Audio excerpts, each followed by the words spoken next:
ಇವತ್ತಿನ ಅದ್ಭುತ ವಿಡಿಯೋಗೆ ನಿಮ್ಮೆಲ್ಲರಿಗೂ ಆತ್ಮೀಯ ಸ್ವಾಗತ. ನಿಮಗೆ ಎಷ್ಟು ಬಾರಿ ಹೇಳಬೇಕು, ನೀವಿಬ್ಬರು ನನ್ನ ತಂದೆ ತಾಯಿ ಅಲ್ಲ, ಮತ್ತೆ ನಾನೇನು ಸಣ್ಣ ಮಗಳಲ್ಲ. ಮುಂಬೈನಲ್ಲಿ ನನಗೆ ಇಬ್ಬರು ಮಕ್ಕಳಿದ್ದಾರೆ. ಈ ಜನರಿಗೆ ನಾನು ಹೇಗೆ ಅರ್ಥ ಮಾಡಿಸಬೇಕು? ನಾನು ಚಿಕ್ಕವಳಲ್ಲ, ನನಗೆ ಇಬ್ಬರು ಮಕ್ಕಳಿದ್ದಾರೆ ಮತ್ತು ನಾನೊಬ್ಬಳು ಶ್ರೀಮಂತೆ ಎಂದು ಹೇಳಿದಾಗ ಜನರು ಈ ಹುಡುಗಿಯನ್ನು ಹುಚ್ಚಿ ಎಂದು ಅಂದುಕೊಂಡರು. ಅರೆ ಜನರೇ, ನಾನ್ ನಿಮಗೆ ಹೇಗೆ ಅರ್ಥ ಮಾಡಿಸಲಿ? ಓ ದೇವರೇ, ನಾನಿಲ್ಲಿ ಹುಚ್ಚರ ಮಧ್ಯೆ ಸಿಕ್ಕಿ ಹಾಕಿಕೊಂಡಿದ್ದೇನೆ. ಮೇಡಮ್ ಇಶಾ, ನೀವಾದರೂ ಈ ಜನರಿಗೆ ಅರ್ಥವಾಗುವಂತೆ ಹೇಳಿ. ನಾನು ಹೇಳಿ ಸುಸ್ತಾಗಿದ್ದೇನೆ. ನಾನೇನು ಸಣ್ಣ ಮಗಳಲ್ಲ, ಇದು ನನ್ನ ಪುನರ್ಜನ್ಮ. ನನ್ನ ಮಗುವಿಗೆ ಜನ್ಮ ನೀಡುವಾಗ ನಾನು ಸತ್ತಿದ್ದೆ. ಮೇಡಮ್ ನಿಶಾ, ನನ್ನ ಮಾತನ್ನು ನಂಬಿ. ನನ್ನ ಹೆಸರು ಗೀತಾ ಶರ್ಮಾ. ಆದರೆ ಈ ಜನರು ನನ್ನನ್ನು ಏಕೆ ಮೋಸ ಮಾಡುತ್ತಿದ್ದಾರೋ ಗೊತ್ತಿಲ್ಲ. ಫ್ರೆಂಡ್ಸ್, ರಾಜಸ್ಥಾನದ ಒಂದು ಸಣ್ಣ ಹಳ್ಳಿಯಲ್ಲಿ ಬಡ ಕಾರ್ಮಿಕನೊಬ್ಬನ ಮನೆಯಲ್ಲಿ ಒಂದು ಹೆಣ್ಣು ಮಗು ಜನಿಸಿತು. ಆಕೆಗೆ 4 ವರ್ಷವಾದಾಗ ತನ್ನ ತಂದೆ ತಾಯಿಗೆ ಹೇಳಿದ ಮಾತುಗಳನ್ನು ಕೇಳಿದರೆ ನೀವು ಆಘಾತಕ್ಕೊಳಗಾಗುತ್ತೀರಿ. ಆಕೆ ಹೇಳಿದ್ದು, ನನ್ನ ಹೆಸರು ಶರ್ಮಿಳಾ ಅಲ್ಲ, ನನ್ನ ಹೆಸರು ಗೀತಾ ಶರ್ಮಾ. ನಾನೊಬ್ಬಳು ಶ್ರೀಮಂತೆ. ನಾನು ಶರ್ಮಾ ಮೋಟಾರ್ಸ್ ನ ಓನರ್. ನನಗೆ ಇಬ್ಬರು ಮಕ್ಕಳಿದ್ದಾರೆ ಮತ್ತು ನನ್ನ ಕುಟುಂಬ ಮುಂಬೈನಲ್ಲಿದೆ. ನಾನು ಮರುಜನ್ಮ ಪಡೆದು ಇಲ್ಲಿ ಹುಟ್ಟಿದ್ದೇನೆ. ಯಾರು ಉದ್ದೇಶ ಪೂರ್ವಕವಾಗಿ ನನ್ನನ್ನು ಕೊಲೆ ಮಾಡಿಸಿದ್ದಾರೆ. ನಾನು ಅದಕ್ಕೆ ಪ್ರತೀಕಾರ ತೀರಿಸಿಕೊಳ್ಳಲು ಬಂದಿದ್ದೇನೆ. ಆಕೆ ಸತ್ಯ ಹೇಳುತ್ತಿದ್ದಾಳೆಯೇ ಅಥವಾ ಸುಳ್ಳು ಹೇಳುತ್ತಿದ್ದಾಳೆಯೇ? ಈ ಪ್ರಶ್ನೆಗಳಿಗೆ ಉತ್ತರ ತಿಳಿಯಲು ಈ ವಿಡಿಯೋವನ್ನು ಕೊನೆಯವರೆಗೂ ನೋಡಲೇಬೇಕು. ಆಗ ಮಾತ್ರ ನಿಮಗೆ ಈ ಪೂರ್ತಿ ಕಥೆ ಅರ್ಥವಾಗುತ್ತದೆ. ಹಾಗೆ ಈ ವಿಡಿಯೋಗೊಂದು ಲೈಕ್ ನೀಡಿ, ನಮ್ಮ ಚಾನೆಲ್ ಅನ್ನು ಸಬ್ಸ್ಕ್ರೈಬ್ ಮಾಡಿಕೊಳ್ಳಿ. ಫ್ರೆಂಡ್ಸ್, ರಾಜಸ್ಥಾನದ ಪುಟ್ಟ ಗ್ರಾಮವು ಸೂರ್ಯನ ಮೊದಲ ಕಿರಣದೊಂದಿಗೆ ಎಚ್ಚರಗೊಳ್ಳುತ್ತದೆ. ಅಲ್ಲಿನ ಒಂದು ಸಣ್ಣ ಗುಡಿಸಲಿನಲ್ಲಿ ಶಿವ ವಿಶ್ವಾಸ್ ಮತ್ತು ಅವನ ಹೆಂಡತಿ ಪ್ರಶಾಂತಿ, ಅವರ 4 ವರ್ಷದ ಮಗಳು ಶರ್ಮಿಳಳ ಜೀವನ ಸುತ್ತುತ್ತದೆ. ಶರ್ಮಿಳಳ ದೊಡ್ಡ ಆಳವಾದ ಕಣ್ಣುಗಳು ಯಾವಾಗಲೂ ಏನನ್ನು ಹುಡುಕುತ್ತಿರುವಂತೆ ಕಾಣುತ್ತಿದ್ದವು. ಇದರ ಮಕ್ಕಳಂತೆ ಅಲ್ಲದೆ ಆಕೆ ಶಾಂತ ಸ್ವಭಾವದವಳು. ತುಂಬಾ ಕಡಿಮೆ ಮಾತನಾಡುತ್ತಿದ್ದಳು. ಮಾತನಾಡಿದಾಗ ಅವಳ ಮಾತುಗಳು ಒಗಟಿನಂತೆ ಅರ್ಥಗರ್ಭಿತವಾಗಿರುತ್ತಿದ್ದವು. ಆದರೆ ಆಕೆ 4ನೇ ವರ್ಷದ ಹುಟ್ಟುಹಬ್ಬ ಕಳೆದ ಕೆಲವು ದಿನಗಳ ನಂತರ ಆ ಗುಡಿಸಲಿನಲ್ಲಿ ಒಂದು ವಿಚಿತ್ರ ಘಟನೆ ನಡೆಯಿತು. ಅದು ಶಿವ ವಿಶ್ವಾಸ್ ಮತ್ತು ಪ್ರಶಾಂತಿಯನ್ನು ಶಾಶ್ವತವಾಗಿ ಅಲುಗಾಡಿಸಿತು. ಅವತ್ತು ಪ್ರಶಾಂತಿ ತನ್ನ ಮಗಳಿಗೆ ಊಟ ತಿನ್ನಿಸುತ್ತಿದ್ದಳು. ಶರ್ಮಿಳಾ ಒಂದು ತುತ್ತನ್ನು ಬಾಯಿಗೆ ಹಾಕಿಕೊಂಡು ತನ್ನ ತಾಯಿಯ ಕಣ್ಣುಗಳನ್ನು ನೋಡುತ್ತಾ ಸ್ಪಷ್ಟವಾದ ಇಂಗ್ಲಿಷ್ ನಲ್ಲಿ ಹೇಳಿದಳು, mom, this food is so tasteless. Wish we had all friends packers again. ತನ್ನ ಮಗಳು ಹಾಗೆ ಹೇಳುತ್ತಿದ್ದಂತೆ ಪ್ರಶಾಂತಿಯ ಕೈಯಿಂದ ತಟ್ಟೆ ಜಾರಿ ಕೆಳಗೆ ಬಿತ್ತು. ಅಂತ ಶಬ್ದಗಳನ್ನು ಅವಳು ಎಂದಿಗೂ ಕೇಳಿರಲಿಲ್ಲ.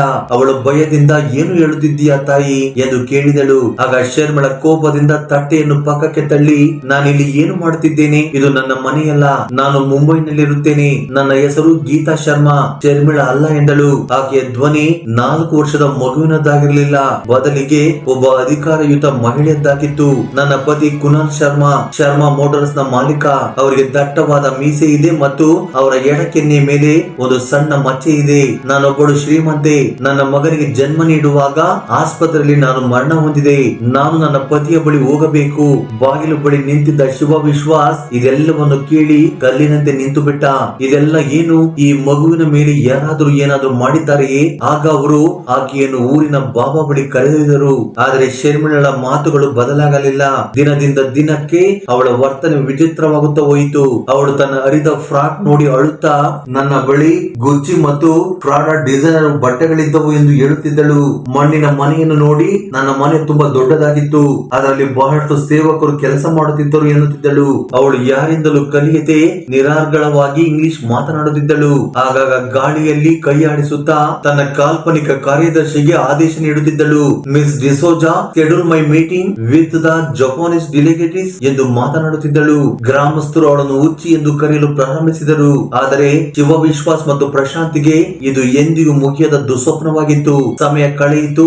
ಶರ್ಮಿಳಳಿಗೆ ಈಗ 8 ವರ್ಷ. ಅವಳ ಹಠ ಈಗ ದ್ವಿಗುಣವಾಗಿತ್ತು. ಅವಳು ಹಲವು ಬಾರಿ ಮನೆಯಿಂದ ಮುಂಬೈಗೆ ಓಡಿ ಹೋಗಲು ಪ್ರಯತ್ನ ಮಾಡಿದಳು.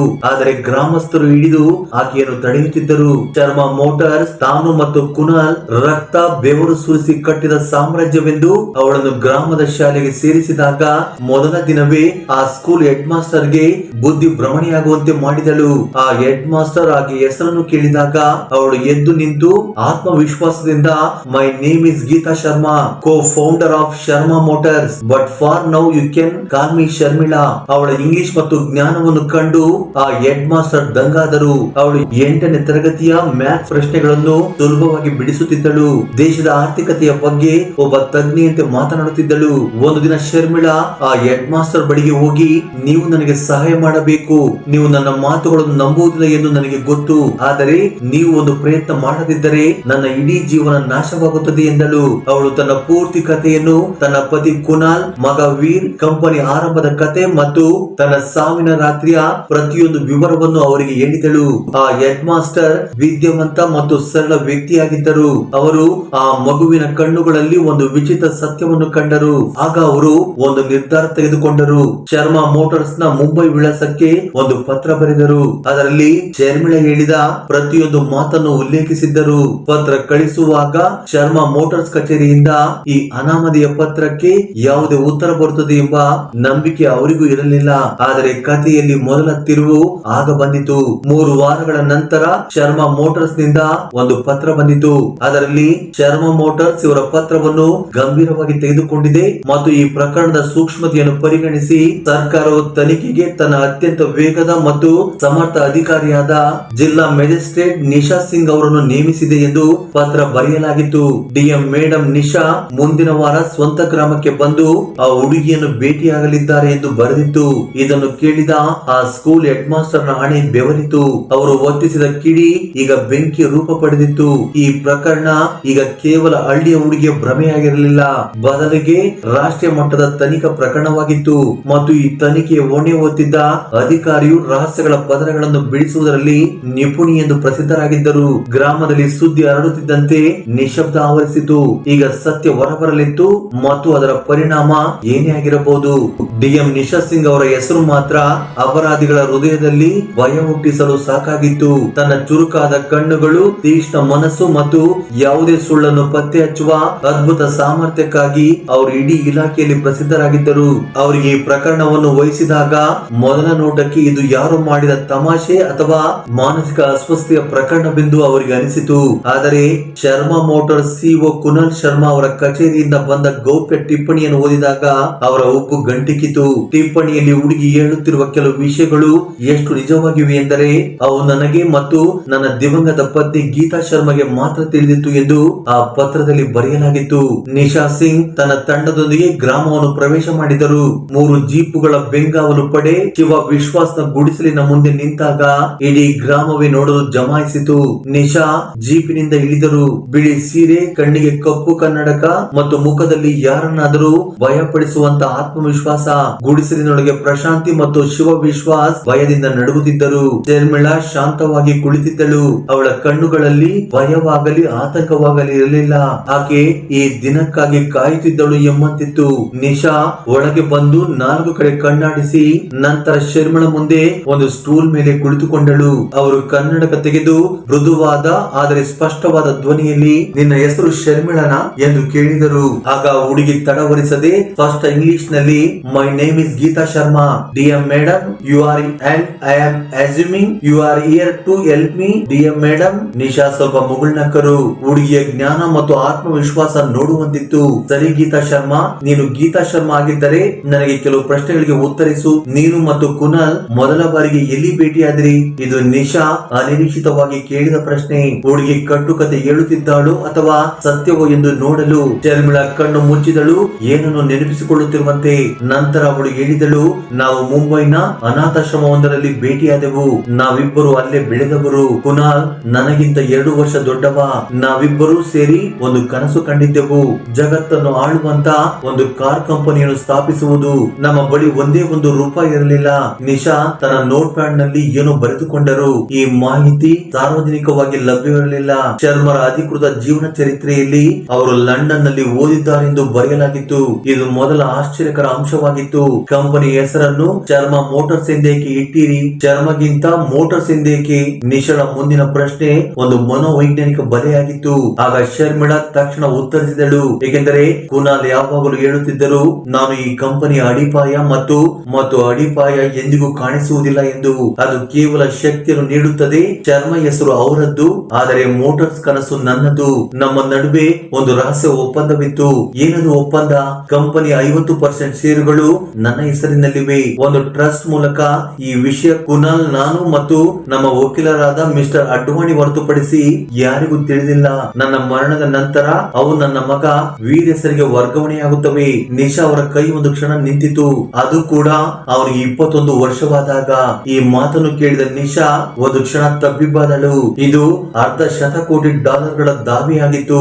ಇದು ಸತ್ಯವಾದರೆ ಶರ್ಮಾ ಮೋಟಾರ್ ಸಾಮ್ರಾಜ್ಯದಲ್ಲಿ ಭೂಕಂಪವೇ ಸಂಭವಿಸಬಹುದು. ಆಗ ಮತ್ತೆ ನಿಶಾ ಪ್ರಶ್ನೆಗಳನ್ನು ಕೇಳುವುದಕ್ಕೆ ಶುರು ಮಾಡಿದಳು. ನೀನು ಹೇಳುತ್ತಿದ್ದೀಯಾ ನಿನ್ನ ಮರಣ ಮಗುಗೆ ಜನ್ಮ ನೀಡುವಾಗ ಆಯಿತೆಂದು. ಯಾವ ಆಸ್ಪತ್ರೆ, ವೈದ್ಯರ ಹೆಸರೇನು ಮತ್ತು ಸಾವಿಗೆ ನಿಖರ ಕಾರಣವೇನು? ನಿಶಾ ಪ್ರಶ್ನೆಗಳ ಸುರಿಮಳೆಗೈದರು. ಆಗ ಪುಟ್ಟ ಬಾಲಕಿ global hospital, Mumbai, doctor Theodore ಆಲ್ಮೇಡಾ ಎಲ್ಲವೂ ಸರಿಯಾಗಿ ನಡೆಯುತ್ತಿತ್ತು.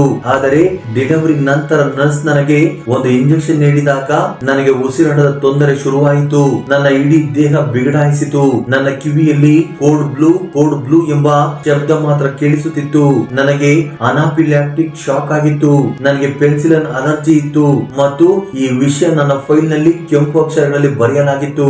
ಆದರೂ ನನಗೆ ಅದೇ ಇಂಜೆಕ್ಷನ್ ನೀಡಲಾಯಿತು. ಇದು ಕೇವಲ ಸಾವಲ್ಲ, ಇದೊಂದು ಕೊಲೆ, ಇದೊಂದು ಗಂಭೀರ ಆರೋಪವಾಗಿತ್ತು. ರಾಜಸ್ಥಾನದ ಹಳ್ಳಿಯೊಂದರಲ್ಲಿ ಕುಳಿತ 8 ವರ್ಷದ ಹುಡುಗಿಯೊಬ್ಬಳು ವೈದ್ಯಕೀಯ ನಿರ್ಲಕ್ಷ್ಯ ಅಥವಾ ಪಿತೂರಿಯ ಬಗ್ಗೆ ಇಷ್ಟು ನಿಖರವಾದ ಮಾಹಿತಿ ನೀಡುತ್ತಿದ್ದಳು. ನಿಶಾ ತನ್ನ ಕೊನೆಯ ಮತ್ತು ಅತ್ಯಂತ ಕಠಿಣ ಪ್ರಶ್ನೆಯನ್ನು ಕೇಳಲು ನಿರ್ಧರಿಸಿದರು. ಕುನಾಲ್ ಶರ್ಮಾ ಇಲ್ಲಿಗೆ ಬರುತ್ತಿದ್ದಾರೆ. ಅವರು ನಿನ್ನನ್ನು ಭೇಟಿಯಾಗಲು ಬಯಸುತ್ತಾರೆ. ನೀನು ನಿಜವಾಗಿಯೂ ಗೀತಾ ಶರ್ಮಾ ಆಗಿದ್ದರೆ ನನಗೊಂದು ವಿಷಯ ಹೇಳು. ಯಾವುದಾದ್ರು ಕೋಡ್ ವರ್ಡ್, ಯಾವುದಾದ್ರು ಭರವಸೆ, ಯಾವುದಾದ್ರು ರಹಸ್ಯ, ಅದು ನಿನಗೆ ಮತ್ತು ಕುನಾಲ್ಗೆ ಮಾತ್ರ ತಿಳಿದಿರಬೇಕು. ಅಂತ ರಹಸ್ಯವನ್ನು ಹೇಳು ಎಂದು ಹೇಳುತ್ತಾರೆ. ಶರ್ಮಿಳಾ ಒಂದು ಆಳವಾದ ಉಸಿರು ತೆಗೆದುಕೊಂಡು ಡಿಎಂ ನಿಶಾ ಅವರ ಕಿವಿಯ ಬಳಿ ಬಾಗಿ ನಿಧಾನವಾಗಿ ಏನನ್ನು ಪಿಸುಗುಟ್ಟಿದಳು. ಆ ಮಾತುಗಳನ್ನು ಕೇಳುತ್ತಿದ್ದಂತೆ ಯಾವಾಗಲೂ ತನ್ನ ಭಾವನೆಗಳನ್ನು ನೇತ್ರದಲ್ಲಿಟ್ಟುಕೊಳ್ಳುವ ನಿಶಾ ಸಿಂಗ್ ಅವರ ಕಣ್ಣುಗಳು ಆಶ್ಚರ್ಯದಿಂದ ಹಿಗ್ಗಿದವು. ಹುಡುಗಿ ಹೇಳಿದ್ದು ಕೇವಲ ಸಾಮಾನ್ಯ ರಹಸ್ಯವಾಗಿರಲಿಲ್ಲ. ಅದು ಕುನಾಲ್ ಶರ್ಮರ ಗತಕಾಲದ ಅತ್ಯಂತ ಕರಾಳ ಅಧ್ಯಾಯಕ್ಕೆ ಸಂಬಂಧಿಸಿದ್ದಾಗಿರಬಹುದು. ಸರಿಯಾಗಿ ಅದೇ ಸಮಯದಲ್ಲಿ ಹೊರಗೆ ಮತ್ತೊಂದು ದೊಡ್ಡ ವಾಹನಗಳ ಸಾಲು ಬಂದು ನಿಂತಿತು. ಈ ಬಾರಿ ಕಪ್ಪು ಮರ್ಸಿಡೀಸ್ ಮತ್ತು ರೇಂಜ್ ರೋವರ್ ಗಳು. ಬಾಗಿಲು ತೆರೆದು ಎತ್ತರದ ವ್ಯಕ್ತಿಯೊಬ್ಬ ಇಳಿದ. ದಟ್ಟವಾದ ಮೀಸೆ, ಮುಖದಲ್ಲಿ ಅದೇ ಮಚ್ಚೆ ಮತ್ತು ಕಣ್ಣುಗಳಲ್ಲಿ ಅಪಾರ ದುಃಖ ಮತ್ತು ಸಂದೇಹದೊಂದಿಗೆ ಕುನಾಲ್ ಶರ್ಮಾ ತನ್ನ ಸತ್ಯವನ್ನು ಎದುರಿಸಲು ಆ ಧೂಳು ತುಂಬಿದ ಬಾಗಿಲಿಗೆ ಬಂದ. ವಾತಾವರಣದಲ್ಲಿ ಒಂದು ವಿಚಿತ್ರ ನಿಶ್ಶಬ್ದ ಮತ್ತು ಉದ್ವಿಗ್ನತೆ ಮನೆ ಮಾಡಿತ್ತು. ನಿಜವಾದ ಪರೀಕ್ಷೆ ಈಗ ಪ್ರಾರಂಭವಾಗಲಿತ್ತು. ಕುನಾಲ್ ಶರ್ಮಾ ಮನೆಯೊಳಗೆ ಪ್ರವೇಶ ಮಾಡಿದಾಗ ಸಮಯವೇ ನಿಂತಂತೆ ಭಾಸವಾಯಿತು. $500 ಸಾಮ್ರಾಜ್ಯವನ್ನು ನಡೆಸುವ ಆ ವ್ಯಕ್ತಿ ಯಾರ ಒಂದು ಮಾತಿಗೆ ಮಾರುಕಟ್ಟೆಗಳು ಏರಿಳಿತ ಕಾಣುತ್ತವೆಯೋ ಇಂದು 8 ವರ್ಷದ ಹುಡುಗಿಯ ಮುಂದೆ ನಿರಾಯುಧನಾಗಿ ನಿಂತಿದ್ದ.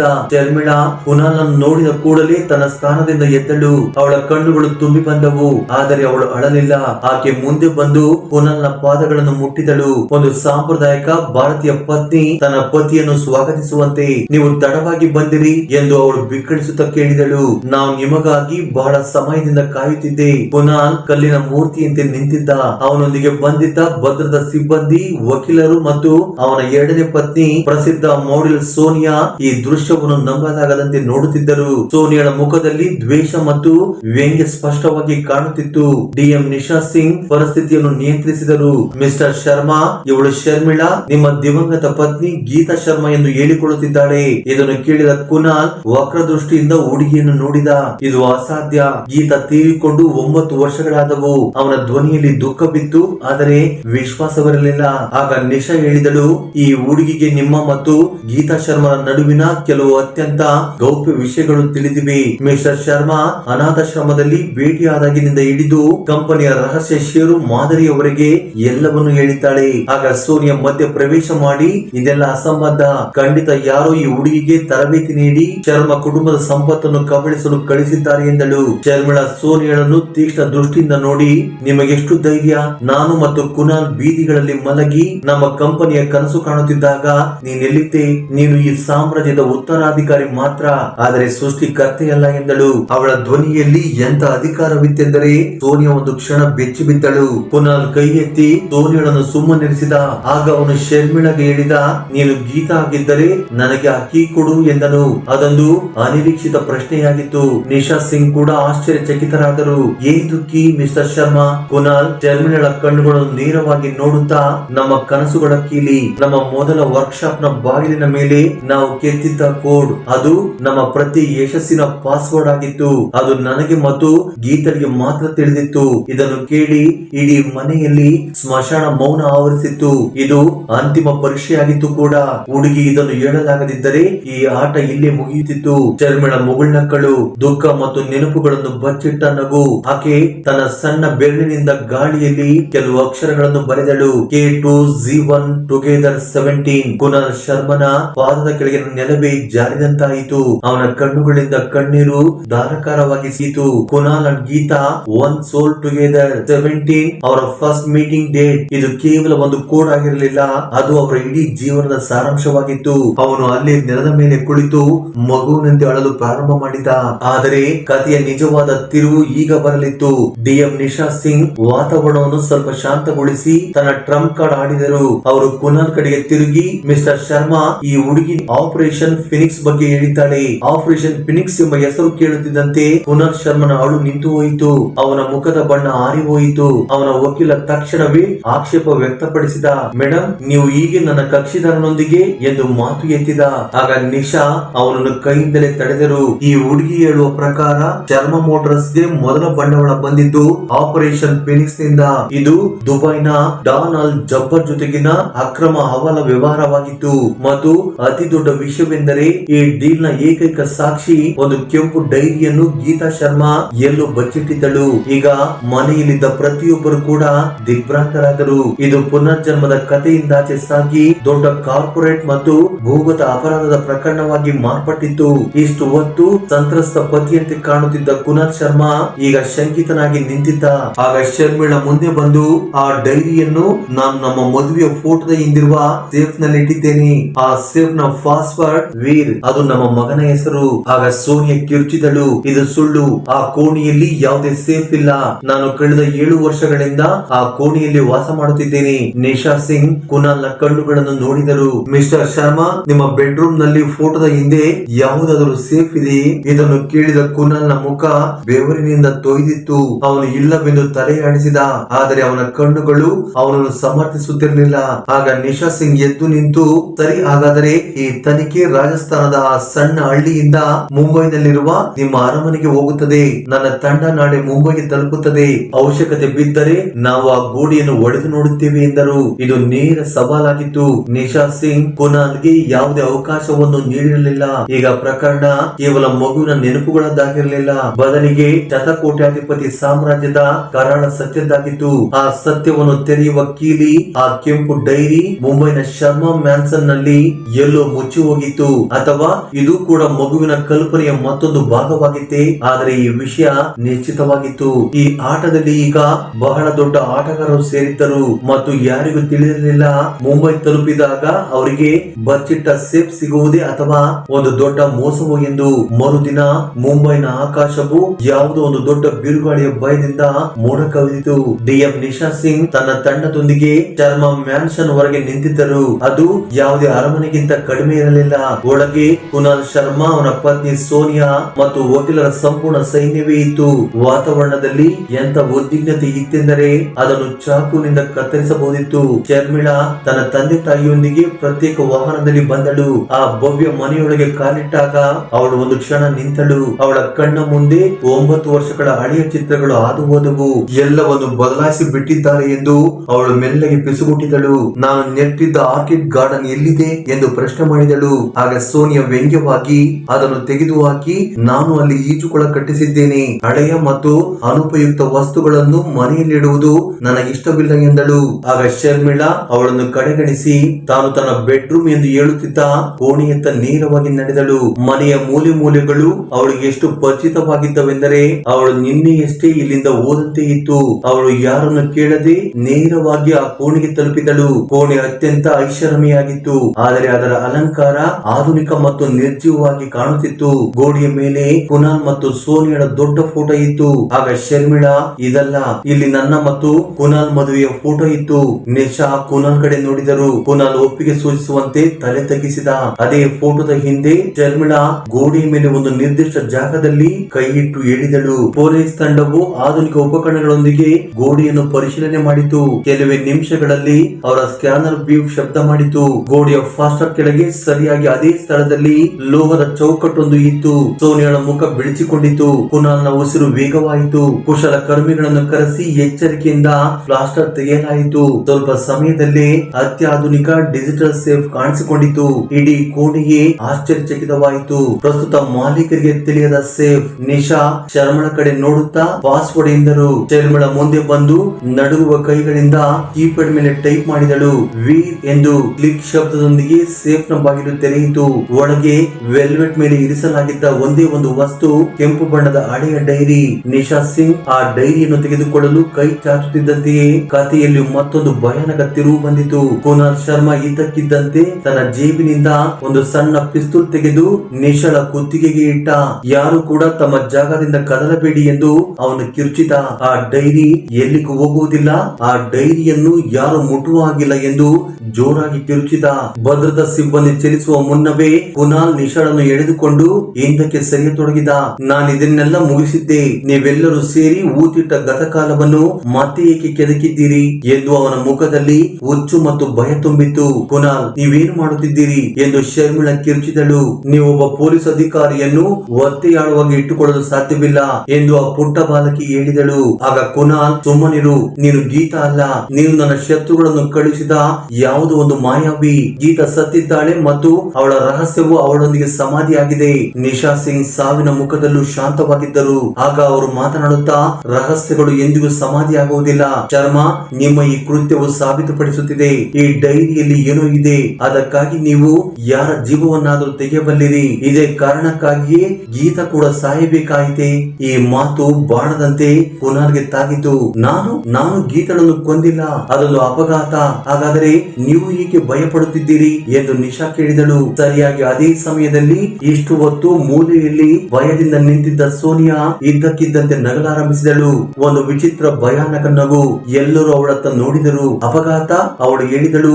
ಇಲ್ಲ, ಅದೊಂದು ಅಪಘಾತವಾಗಿರಲಿಲ್ಲ, ಅದೊಂದು ಅವಶ್ಯಕ ಹೆಜ್ಜೆಯಾಗಿತ್ತು. ಅವಳು ತನ್ನ ಪರ್ಸ್ ನಿಂದ ಒಂದು ಸಣ್ಣ ಸಿರಿಂಜ್ ತೆಗೆದಳು. ಹೌದು, ನಾನೇ ಅವಳಿಗೆ ಪೆನ್ಸಿಲಿನ್ ಇಂಜೆಕ್ಷನ್ ನೀಡಿದ್ದು. ಅವಳು ಆ ಕೆಂಪು ಡೈರಿಯಿಂದ ಕುನಾಲ್ ನನ್ನು ಬ್ಲಾಕ್ ಮೇಲ್ ಮಾಡುತ್ತಿದ್ದಳು. ಆಕೆ ಈ ಸಂಪೂರ್ಣ ಸಾಮ್ರಾಜ್ಯವನ್ನು ದಾನ ಮಾಡಲು ಹೊರಟಿದ್ದಳು. ಇದು ಪಾಪದ ಸಂಪಾದನೆ ಎಂದು ಹೇಳುತ್ತಿದ್ದಳು. ನಾನು ಮತ್ತು ಕುನಾಲ್ ಸೇರಿ ಇದೆಲ್ಲವನ್ನು ಸೃಷ್ಟಿ ಮಾಡಿದ್ದೇವೆ. ಯಾವುದೇ ಸತ್ತ ಆತ್ಮಕ್ಕೆ ಇದನ್ನು ನಾಶ ಮಾಡಲು ನಾನು ಬಿಡುವುದಿಲ್ಲ. ಇದೊಂದು ಆಘಾತಕಾರಿ ತಪ್ಪೊಪ್ಪಿಗೆಯಾಗಿತ್ತು. ಅಂತಕ ಹೊರಗಿನವನಲ್ಲ, ಮನೆಯ ಸದಸ್ಯನೇ ಆಗಿದ್ದ. ಕುನಾಲ್ ನಂಬಲಾಗದಂತೆ ಸೋನಿಯಾಳತ್ತ ನೋಡಿದ. ಆಗ ಸೋನಿಯಾ ಆ ಸಿರಿಂಜ್ ಅನ್ನು ತನ್ನ ಮಣಿಕಟ್ಟಿಗೆ ಚುಚ್ಚಿಕೊಳ್ಳಲು ಪ್ರಯತ್ನಿಸಿದಳು, ಬಹುಶಃ ಆಕೆ ಆತ್ಮಹತ್ಯೆ ಮಾಡಿಕೊಳ್ಳಲು. ಆದರೆ ಆಗ ಒಂದು ಗುಂಡಿನ ಸದ್ದು ಕೇಳಿಸಿತು. ಗುಂಡು ಸೋನಿಯಾಳ ಕೈಗೆ ತಗುಲಿ ಸಿರಿಂಜ್ ದೂರ ಎಸೆಯಲ್ಪಟ್ಟಿತು. ಗುಂಡು ಹಾರಿಸಿದ್ದು ಬೇರಾರು ಅಲ್ಲ, ನಿಶಾ ಸಿಂಗ್ ಅವರ ಉಪ ಅಧಿಕಾರಿ. ಅವನು ಸದ್ದಿಲ್ಲದೆ ಕೋಣೆಗೆ ಪ್ರವೇಶ ಮಾಡಿದ್ದನು. ಕುನಾಲ್ನ ಗಮನ ಒಂದು ಕ್ಷಣ ಬೇರೆಡೆಗೆ ಹರಿಯಿತು. ನಿಶಾಗೆ ಅಷ್ಟೇ ಸಾಕಾಗಿತ್ತು. ಅವರು ಕುನಾಲ್ನ ಹಿಡಿತದಿಂದ ತಮ್ಮನ್ನು ಬಿಡಿಸಿಕೊಂಡು ಅವನನ್ನು ನೆಲಕ್ಕೆ ಕೆಳಬಿದ್ದರು. ಕೆಲವೇ ಸೆಕೆಂಡುಗಳಲ್ಲಿ ಕುನಾಲ್ ಮತ್ತು ಸೋನಿಯಾ ಇಬ್ಬರು ಪೊಲೀಸರ ವಶದಲ್ಲಿದ್ದರು. ಈಗ ಪ್ರಕರಣ ಬಗೆಹರಿದಿತ್ತು. ಅಂತಕ ಸಿಕ್ಕಿ ಬಿದ್ದಿದ್ದ. ಪುನರ್ಜನ್ಮದ ಕಥೆಯೊಂದು ದೊಡ್ಡ ಅಪರಾಧವನ್ನು ಬಯಲು ಮಾಡಿತ್ತು. ಆದರೆ ಒಂದು ಪ್ರಶ್ನೆ ಇನ್ನು ಉಳಿದಿತ್ತು. ನಿಶಾ ಸಿಂಗ್ ಆ ಕೆಂಪು ಡೈರಿಯನ್ನು ತೆಗೆದು ತೆರೆದರು. ಮೊದಲ ಪುಟದಲ್ಲಿ ಬರೆದನ್ನು ಓದಿ ಅವರು ದಂಗಾದರು. ಡೈರಿಯಲ್ಲಿ ಹೀಗೆ ಬರೆಯಲಾಗಿತ್ತು, ನನ್ನ ಹೆಸರು ಗೀತಾ ಶರ್ಮಾ. ನನ್ನ ಸಾವು ಸಂಭವಿಸಲಿದೆ ಎಂದು ನನಗೆ ತಿಳಿದಿದೆ. ಆದರೆ ಈ ಕತೆ ಕೇವಲ ನನ್ನದು ಅಥವಾ ಕುನಾಲ್ನದ್ದಲ್ಲ. ಇದು ಆಪರೇಷನ್ ಫಿನಿಕ್ಸ್ ಗಿಂತಲೂ ದೊಡ್ಡ ಪಿತೂರಿಯ ಭಾಗ. ಈ ಆಟದ ನಿಜವಾದ ಆಟಗಾರ ಬೇರೆ ಇದ್ದಾನೆ. ಕುನಾಲ್ ಕೇವಲ ಒಂದು ನೆಪ ಮಾತ್ರ, ನಿಜವಾದ ಮಾಸ್ಟರ್ ಮೈಂಡ್ ಎಂದು ನಂತರದ ಪುಟಗಳು ಹರಿದು ಹೋಗಿದ್ದವು. ಕತೆ ಮುಗಿದಿರಲಿಲ್ಲ, ಇದು ಕೇವಲ ಪ್ರಾರಂಭವಾಗಿತ್ತು. ದೊಡ್ಡ ರಹಸ್ಯದ ಒಂದು ಸಣ್ಣ ಭಾಗ ಮಾತ್ರ ಬೆಳಕಿಗೆ ಬಂದಿತ್ತು. ನಿಜವಾದ ಮಾಸ್ಟರ್ ಮೈಂಡ್ ಇನ್ನು ಹೊರಗಿದ್ದ, ಬಹುಶಃ ಎಲ್ಲವನ್ನು ನೋಡುತ್ತಿದ್ದ. ಶರ್ಮಿಳಾ ಕೇವಲ ಒಂದು ಪರದೆಯನ್ನು ಸರಿಸಿದ್ದಳು, ಆದರೆ ಅದರ ಹಿಂದೆ ಇನ್ನು ಅನೇಕ ಪರದೆಗಳು ಅಡಗಿದ್ದವು. ಈ ಪ್ರಕರಣ ಈಗ ಕೇವಲ ಪುನರ್ಜನ್ಮ ಅಥವಾ ಕೊಲೆಯದ್ದಾಗಿರಲಿಲ್ಲ, ಬದಲಿಗೆ ರಾಷ್ಟ್ರೀಯ ಭದ್ರತೆಯ ಪ್ರಕರಣವಾಗಿತ್ತು. ನಿಶಾ ಸಿಂಗ್ ಅವರನ್ನು ಈ ಪ್ರಕರಣದಿಂದ ತೆಗೆದುಹಾಕಿ ಸಿಬಿಐಗೆ ವಹಿಸಲಾಯಿತು. ಆದರೆ ನಿಶಾ ಈ ಕಥೆಯನ್ನು ಅಪೂರ್ಣವಾಗಿ ಬಿಡಲು ಸಿದ್ಧರಿರಲಿಲ್ಲ. ಅದು ವಿಶೇಷವಾಗಿ ಶರ್ಮಿಳಗೋಸ್ಕರ.